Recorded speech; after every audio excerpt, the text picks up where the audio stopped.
తెలంగాణలో Congress party BC రిజర్వేషన్లపై రెండు నాలుకల ధోరణిని అవలంబిస్తూ సమాజాన్ని తప్పుదోవ పట్టిస్తుందని బీజేపీ నాయకులు మహేష్ సంజీవులు ఆరోపించారు.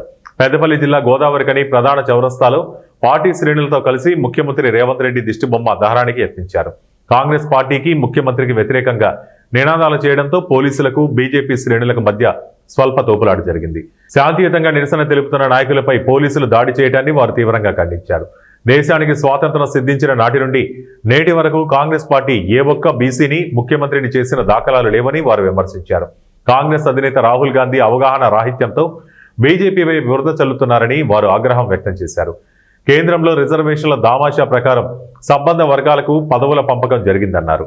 రేవంత్ రెడ్డి బీసీ రిజర్వేషన్లపై కపట నాటకాన్ని వేడాలని, ఇచ్చిన మాట ప్రకారం బీసీలకు రిజర్వేషన్లు కల్పించాలన్నారు.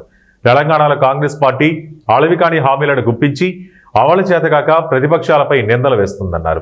ఎప్పటికైనా ముఖ్యమంత్రి రేవంత్ రెడ్డి న్యాయ సలహాలు పాటించి స్థానిక సంస్థల ఎన్నికల్లో బీసీ రిజర్వేషన్ బిల్లు అమలుకు చిత్తశుద్ధితో వ్యవహరించాలని, లేని పక్షంలో తెలంగాణ సమాజం రాబో ఎన్నికల్లో తగిన గుణపాఠం చెబుతుందని వారు హెచ్చరించారు.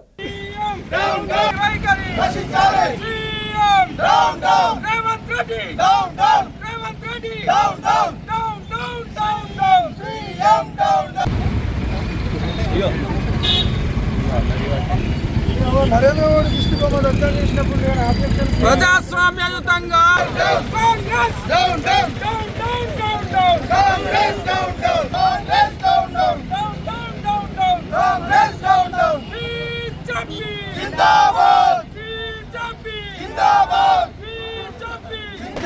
చట్టాలు ఉన్నాయి కదా, నరేంద్ర మోడీ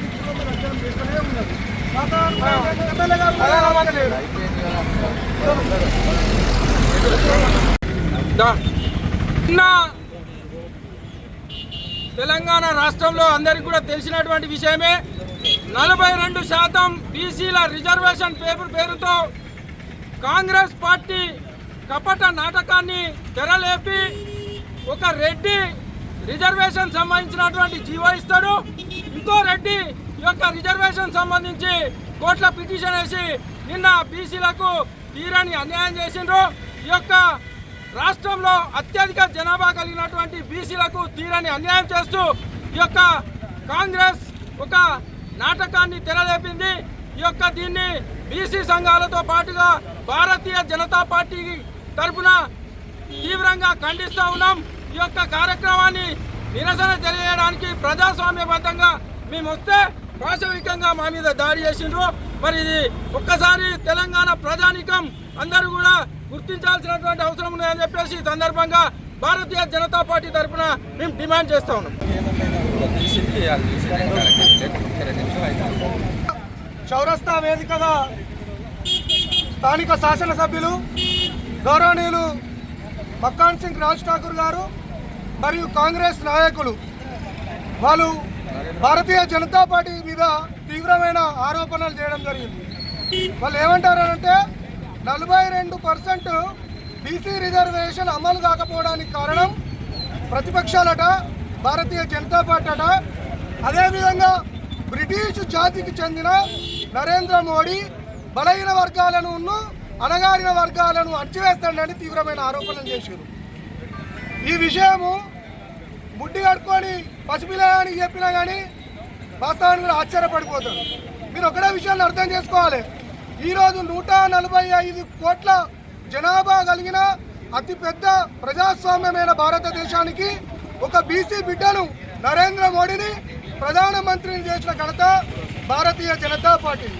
అదేవిధంగా 72 మందిని కేంద్ర మంత్రులను చేస్తే 27 మంది ఓబీసీలను, 10 మంది ఎస్సీలను, 5 ఎస్టీలను, అంటే మొత్తం మీరు రిజర్వేషన్ దావాషా పద్ధతిలో చూసుకున్నా కానీ 60% బడుగు బలహీన వర్గాలకు సీట్లు కేటాయించే పార్టీ భారతీయ జనతా పార్టీ. ఈరోజు మేము చెప్తా ఉన్నాం, ఓ బీసీ బిడ్డను మన ఉమ్మడి కరీంనగర్ జిల్లాలో ఉన్న బండి సంజయ్ అన్నను మనం కేంద్ర హోంశాఖ సహాయ మంత్రి చేసుకున్నాం. 30 సంవత్సరాలు జెండా మోసి నమ్మిన సిద్ధాంతం కోసం ఉన్న ఓ దళిత బిడ్డను మా అన్న రామచంద్ర అన్నను ఎస్సీ కమిషన్కు సంబంధించిన సభ్యులు చేసుకున్నాం. అదేవిధంగా తెలంగాణ లోపల మొన్నటి అసెంబ్లీ ఎలక్షన్ లోపల మేము భారతీయ జనతా పార్టీని మీరు గెలిపిస్తే బీసీ ముఖ్యమంత్రిని ప్రకటించిన ఏకైక దమ్మున్న పార్టీ భారతీయ జనతా పార్టీ. అటువంటి భారతీయ జనతా పార్టీని పట్టుకొని మీరు ఆడలేక మధ్యలోడినట్టు అనేక రకాలైన విమర్శలు చేస్తూ ఉన్నారు. అసలు కామారెడ్డి 42% డిక్లరేషన్ చేసింది మీరు. మీ సీఎంతో 42% సంబంధించిన జీవో ఇప్పించింది మీరు. మళ్ళా మీ సీఎంకు సంబంధించిన సామాజిక వర్గమైనడు హైకోర్టు లోపల అదే జీవో మీద ఛాలెంజ్ చేయించింది మీరు. అంటే మీకు ప్రజాస్వామ్యం లోపల ఎన్నికలకు గ్రామాల పోదామంటే భయం అవుతుంది. కాబట్టి కాంగ్రెస్ పార్టీ